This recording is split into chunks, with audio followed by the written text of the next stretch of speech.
Terima kasih Anda masih bersama kami di Debat pertama Calon Presiden 2024.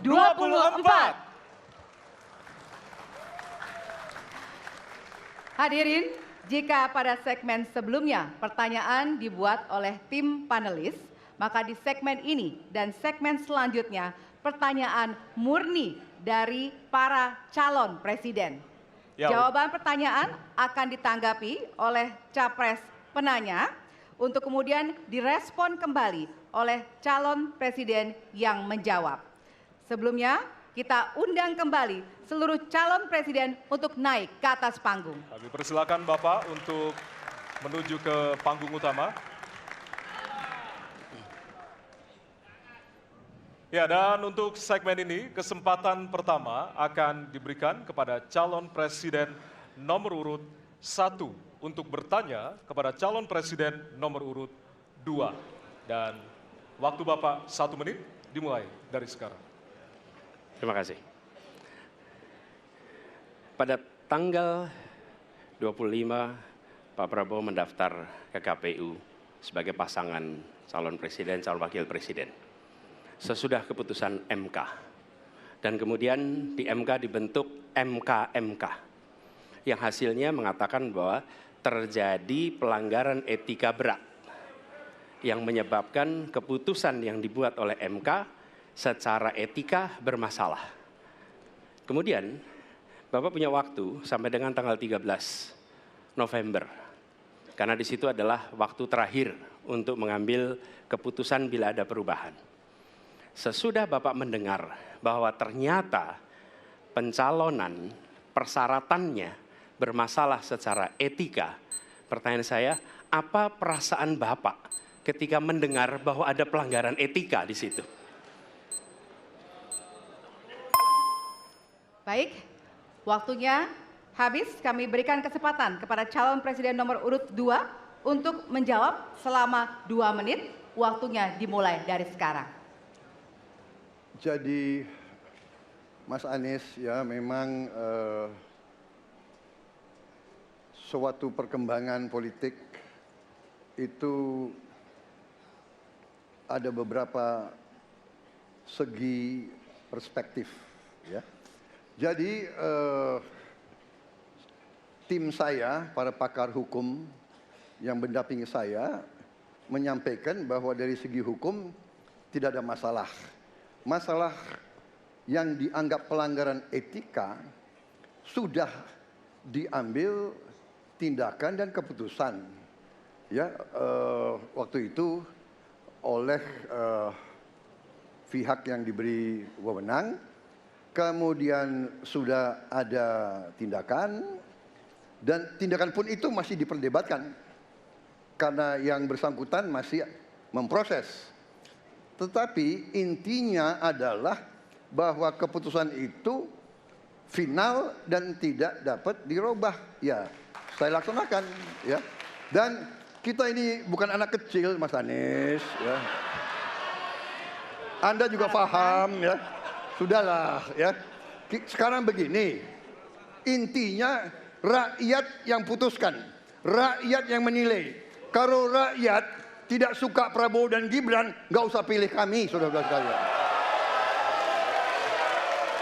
Dan saya tidak takut tidak punya jabatan, Mas Anies. Sorry ya. Sorry ya.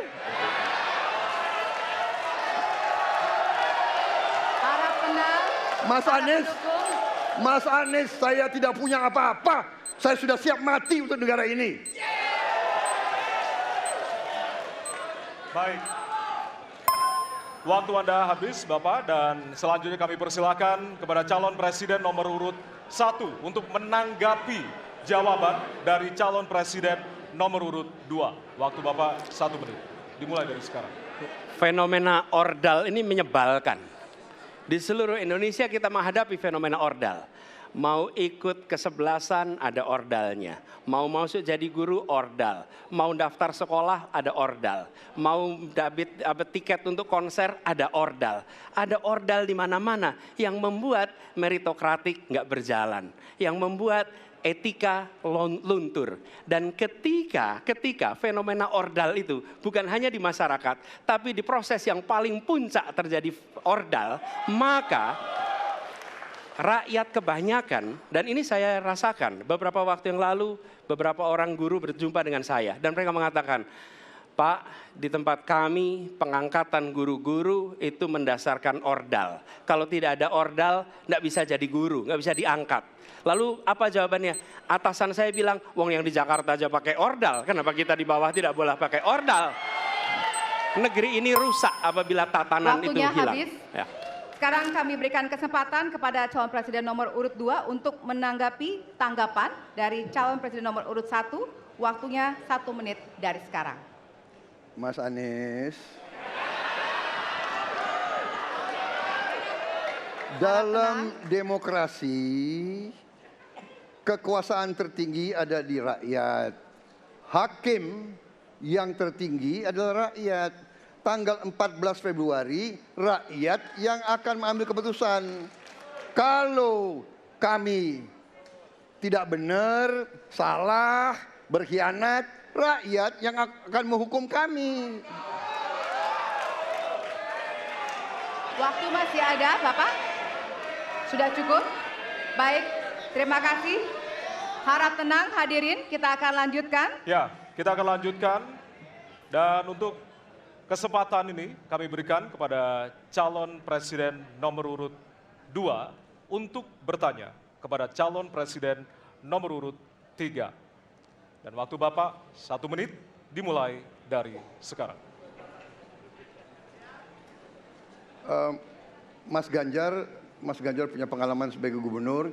Saya ingin bertanya bagaimana pemikiran Bapak untuk mengatasi pengangguran yang masih banyak, terutama lulusan-lulusan sekolah dan sarjana yang belum tertampung. Mungkin pengalaman Bapak bisa Bapak memberi suatu pencerahan kepada kami. Terima kasih. Waktunya masih ada, Bapak ada yang ingin ditambahkan? Baik, cukup. Oke. Selanjutnya kami berikan kesempatan kepada calon presiden nomor urut 3 untuk menjawab selama 2 menit. Waktunya dimulai dari sekarang. Terima kasih Pak Prabowo. Isu ini sangat kontekstual dan saya kira dari pertanyaan masyarakat begitu sulitnya mendapatkan pekerjaan. Ada beberapa poin Pak. Yang pertama adalah membuka ruang investasi yang cukup besar dengan cara memastikan penegakan hukumnya bisa berjalan baik, kepastian hukumnya berjalan dengan baik, transparan, akuntabel, mudah, murah, cepat dalam sebuah layanan. Tanpa itu dilakukan, mereka akan minggat dan mereka akan pergi, tidak mau datang. Yang kedua, ketika mereka datang, sudah masuk berinvestasi katakan, pusat-pusat pertumbuhan sudah diberikan kepada mereka oleh pemerintah dengan fasilitasi kawasan industri umpama, insentif pajak umpama, kemudahan perizinan, ease of doing business umpama, maka ketika kemudian itu sudah berjalan, Pak, yang mesti disiapkan adalah SDM. Ketangguhan SDM untuk menjemput itulah yang kita siapkan. Apa itu? Sekolah vokasi, nggak ada yang lain. Dan kemudian SDM inilah yang kita bisa pastikan bahwa mereka sampai dengan 12 tahun mesti sekolah dan gratis. Inilah yang kemudian bisa kita dorong untuk kemudian mereka bisa naik.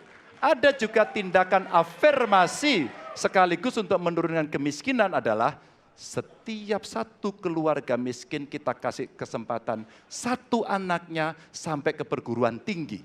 Karena itulah yang akan membongkar dan kemudian memberikan ruang pekerjaan yang jauh lebih banyak kepada mereka. Maka peran-peran inilah yang mesti kita dorong. Kawasan industri Kendal sudah bekerja sama dengan 100-an lebih sekolah vokasi.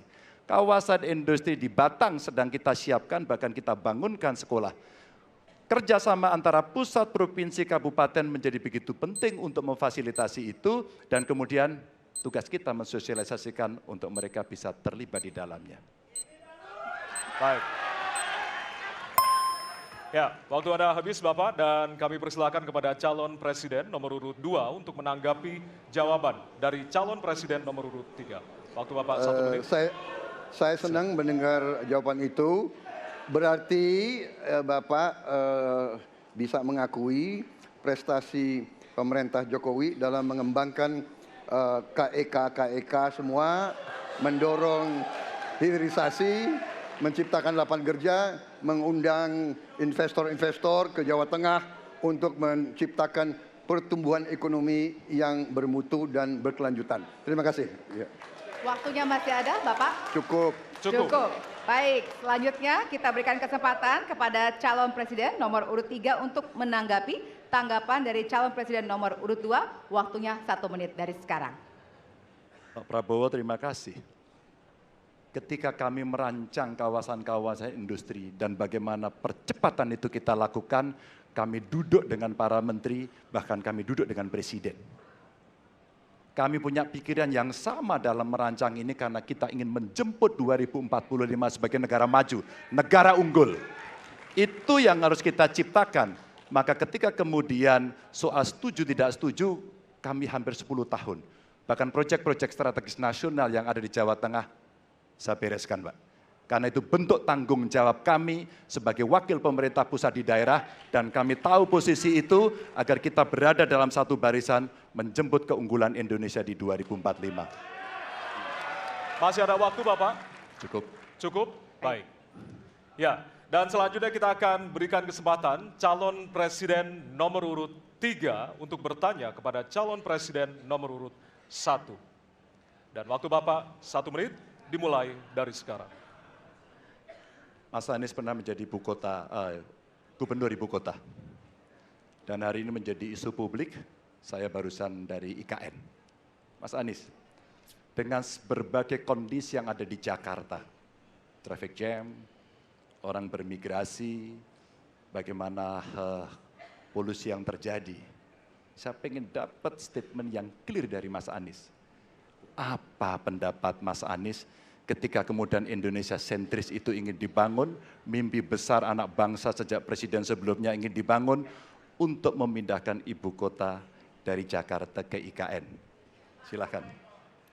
Baik, waktunya masih ada, Bapak? Cukup. Cukup, baik. Terima kasih. Kemudian kami silakan calon presiden nomor urut 1 untuk memberikan jawaban selama 2 menit dimulai dari sekarang. Kalau ada masalah jangan ditinggalkan, diselesaikan. Itu filosofi nomor 1. Jadi ketika di Jakarta menghadapi masalah, maka masalah lingkungan hidup, masalah lalu lintas, kepadatan penduduk, ini harus diselesaikan. Ditinggalkan tidak kemudian membuat otomatis selesai. Justru ini yang harus dibereskan. Kalau kami melihat, begitu kita bicara lalu lintas, kontribusi aparat sipil negara di dalam kemacetan itu hanya 4-7%. Jadi nggak akan mengurangi kemacetan di sini. Yang kedua, soal lingkungan hidup. Kalau yang pindah itu pemerintah, bisnis, keluarga masih tetap di sini, masih tetap ada masalah. Karena itu kami berpandangan, masalah yang di Jakarta harus diselesaikan dengan transportasi umum yang dibangun. Kemudian yang kedua, menambah taman yang dibangun, transportasi umum berbasis elektrik. Dan itu semua dikerjakan untuk membuat Jakarta menjadi kota yang nyaman, aman, kota yang membuat kita bisa hidup dengan sehat. Itu terkait dengan Jakarta. Jadi jangan kita meniru pemerintah Belanda. Mereka punya kota tua. Ketika kota tua turun permukaan, mereka pindah ke selatan, bikin di sekitar Monas. Ditinggalkan, masalah tidak diselesaikan. Kita harus menghadapi masalah dengan menyelesaikan. Lalu yang kedua, terkait dengan IKN. Ketika kita memiliki masalah yang masih urgen di depan mata kita, di Kalimantan sendiri, kebutuhan untuk membangun sekolah yang rusak sangat banyak.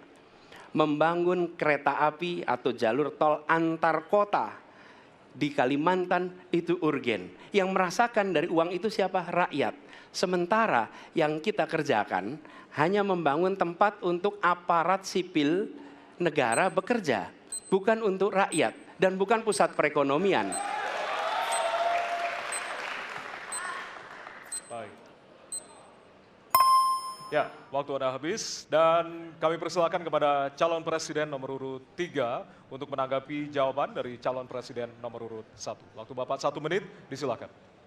Apakah boleh saya simpulkan kalau begitu, Mas Anies dalam posisi yang oposisi terhadap beberapa kebijakan termasuk IKN, menolak IKN dilanjutkan. Terima kasih.